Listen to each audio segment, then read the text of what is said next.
motion to introduce a private members bill. Kyaddaaki ebbago ly'okugyeko mu myaka gy'abakozi ba gavumenti lyanjiddwa mu paalamenti wakati mu kuŋolebwa ababaka b'oludda oluvuganya gavumenti. Engineer Fred Kafeero Ssekitoleko omubaka w'e Nakifuma yawuumye omutwe mu kuleeta ebbago lino oluweereddwa omukisa okuva ewa sipiika Jacob Oulanyah. Kafeero asomedde ababaka banne ebbago lino lye babadde banemeseza okuva Lwokusatu lwa wiiki eno. Wano sipiika wategeereza ababaka nga bwe batalina buyinza kulemesa mubaka munnaabwe kwanjula kiteeso kye. Give him permission to present a private member's bill. He is not presenting a private member's bill. Even if you disagree with him, is that really regular honorable members? No. What president are we setting? Kafeero bw'abadde ayanjula ekiteeso kye, ababaka okubadde Theodore Ssekikobo, Betty Namboze, Mubaraka Munyagwa n'abalala bangi bayimuse ne bawanika emikono nga basaba sipiika Jacob Oulanyah abakkirize babeko okuwabulwa kwe bawa mubaka munnaabwe ku nsonga ebadde mu ddiiro. At a time when they have garnered the best experience to serve their country, results will only serve to enfranchise and secure the wishes and aspirations of all the people of Uganda. Wabula sipiika aganye okusaba kwabwe bw'alagidde Kafeero okugenda mu maaso n'okwanjula ekiteeso kye. Of the statement in preparation of this past meeting, Right Honorable Speaker, I beg to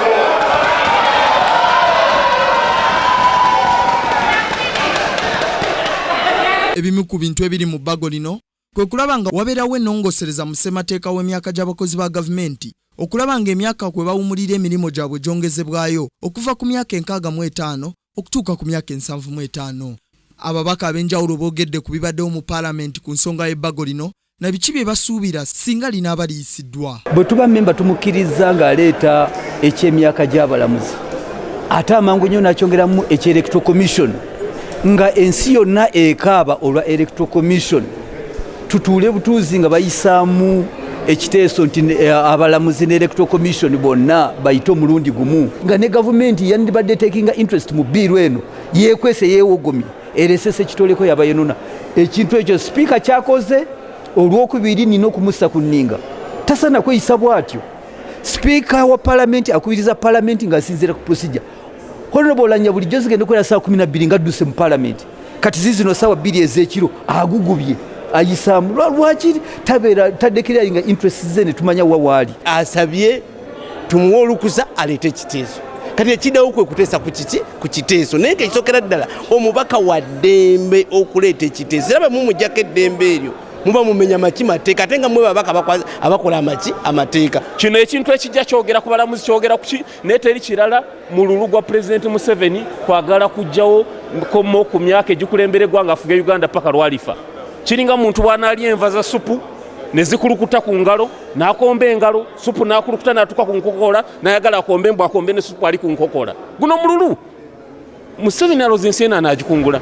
Guno mululu tewali kirala. Bino byonna bagira nti balamuzi biki bakulimba.